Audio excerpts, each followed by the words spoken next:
I went to the house where I had lived for the past 25 years, packed the biggest suitcase I had, got in my car, and left.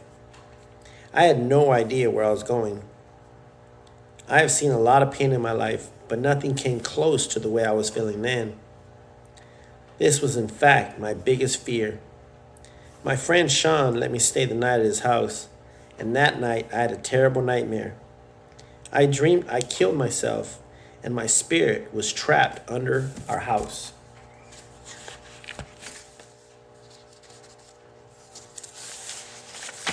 I was trying very hard to move, but I could not. And suddenly, I yelled very loud, "Linda!" which woke me up and probably everyone in the house. And to top it off, Sean's wife's name was Linda. The next day, I went over to a friend's house I knew since high school. His name was Louis. My son Gabriel was renting a room there. Louis offered me a room, which was very small, for $300 a month, so I took it. He had one of those mattresses that you would blow up with air. The problem was it had a leak, so you can imagine what that was like. This was the least of my problems. My wife leaving me was something I was unable or unequipped to deal with like a normal person. What I mean is, when people are brought up with love and reassurance, they seem to have some foundation so that when something like this happens to them, their whole house may fall, but they just rebuild. But with me, it felt like suicide was my only option. I purchased a hose, the kind you would use to clean a swimming pool with, and planned to take my truck up to these hills, hook the hose to my exhaust, and sit in the cab while slowly ending it all. Then I changed my mind and decided to take sleeping pills. I went to my doctor and told her I could not sleep and that I tried other sleeping pills, but they did not work, hoping to get the strongest ones available.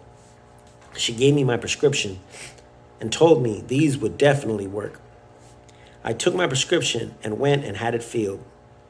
I did not have the exact time as to when I would take them. That night or the next, I suddenly woke up in the middle of the night, and it was like something told me to get in my car and go to Linda's friend's house. So I drove over, and she was indeed there partying with a few girls and a couple of guys. I really don't know why I was spying through the window, but could not see Linda, so I went to the front door. Thankfully, it was locked. But I could see Linda, and when she kissed one of the guys, I could not help but yell out. The feeling that came over me was undescribable. Why did I go there? What was I doing? I don't know. All I knew is that I was hurting really bad.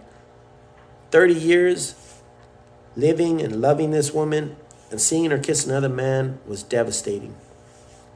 I could hear them calling and talking to the police, so I left. The next night or so, I took all the pills, 16 of them, and the rest was a blur. I just remember waking up in the hospital where apparently they had to pump my stomach. I was sent to an institution in Rosemead, California, with a 7-day hold. This was my second attempt committing suicide. The first was a couple months before our separation, in which I was given a 72-hour hold. The first time I tried to kill myself, I knew our marriage was dead, so I thought I would just end it before the inevitable suffering that was to come. My new living arrangement was a far cry from the life of luxury I was used to. I knew one thing for sure. God had finally dropped the hammer on me. The truth is that I have had many friends who have experienced their wives or their girlfriends leaving them, and it seems that every one of them would turn to drugs or alcohol, trying to sleep with as many women as possible, believing that that was the best way to deal with their pain. But with me, I knew what I had to do. I quit drinking and getting high and went back to church.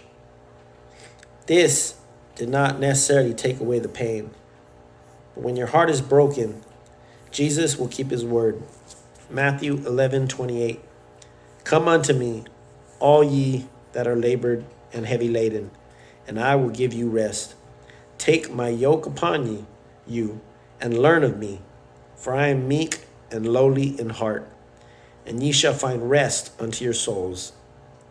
Linda ended up giving our dog to me, a chocolate Labrador, who I named Kobe.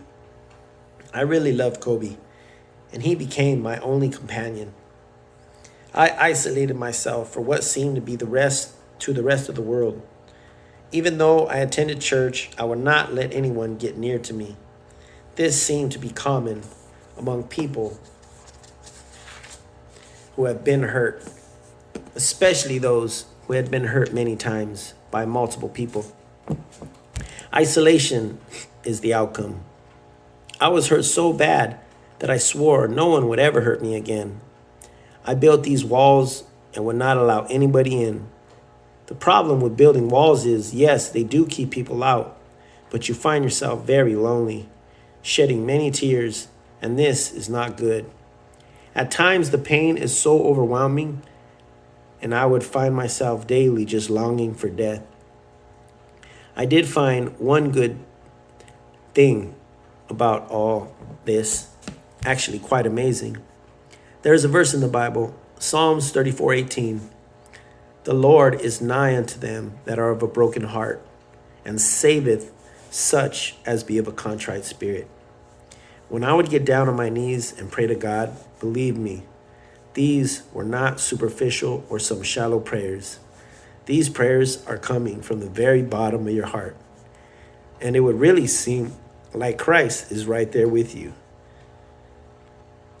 listening to every word, perhaps even feeling the pain with you.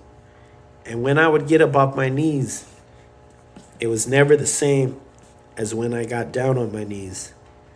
This is why I use the word amazing.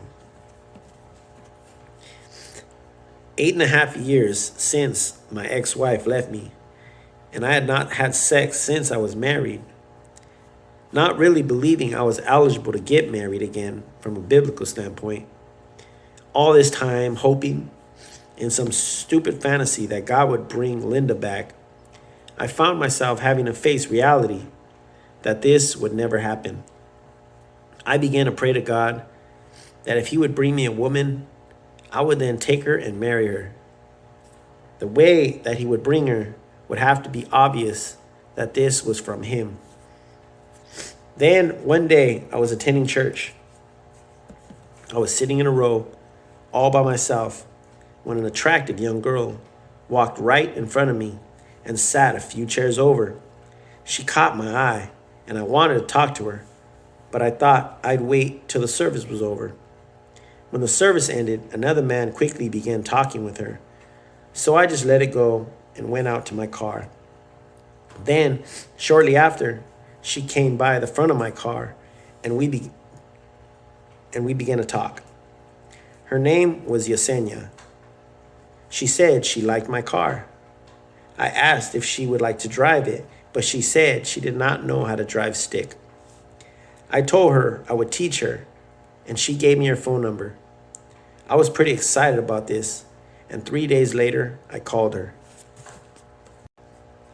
A week later, I picked her up on my motorcycle and took her to lunch. We began hanging out a lot, and we would talk and laugh and just having a seemingly good time. After a short while, she asked me why I never asked her about what she does for a living. So I asked, and she told me she worked at a club as a hostess. But she began to expand. I could see there was a little more. Yesenia had a look on her face that made me feel very compassionate for her. It was a look of shame or sadness. And I just wanted to hold her, but did not. She then told me she had a website for foot fetish and that she had many clients. I really did not know what to think of all this. She began to come over my house a lot, and she began to stay the night. I told her I cannot have sex outside of marriage, being very devoted to my Christian faith. I had no idea what I was getting myself into. By the fourth time she spent the night, I could not resist her seduction and had sex with her. I was very ignorant to gold diggers. I had heard of them, but never actually met one. And I was falling for this girl like a ton of bricks. And what really made this difficult is when she told me she was 21 years old, and I did not want her to know I was 56 for fear that she would leave. So as she kept asking me how old I would simply not answer. When her parents found out about us, they were very angry and told her to stop seeing me. She refused, so they kicked her out of the house and she came to live with me. Her parents came to the church and told my preacher what we were doing, and the preacher took away my Sunday school class because I was now living a sinful life. I had been preaching the gospel for 8.5 years and going to all the services, but the more time I spent with Yesenia, suddenly these things became secondary to me. In the beginning, she played me pretty good. She would say, "Talk to me about God, tell me about the Bible." Before I met Yesenia, she had slept with many, many men, and many for money.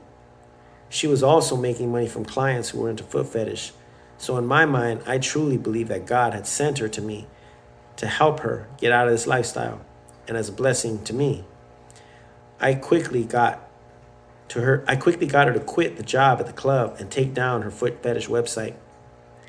Men and clients were blowing her phone as she lived with me, and this caused many problems with us. Then to really make matters complicated, she got pregnant. I have now learned that she really does not care for me, and she is really longing to go back to her old life. I had never heard of a couple with the age difference of 36 years before, and now I find myself in such a terrible position. She said she would stay with me until the baby is born and then leave, but that the baby would stay with me. She has been demanding money from me every month and has been pressing me for a car. Someone once said that if you fall in love with a whore, it never ends well. Now, what I believed was sent from God may have very well been sent by Satan. Now that was an autobiography book written by my father, Julio Gomez, who took his own life July 2nd, which was his birthday, 2020 of last year. And I'm the only person in the world he sent this book to. So I guess it's kind of poetic that I'm reading it. But he also sent me a voicemail the night before he passed, which I'm going to listen to on July 2nd, which is, I believe, next week. Anyways, I hope you enjoyed the story of my father. I'm sure I did. I read it the first time with you guys, so God bless.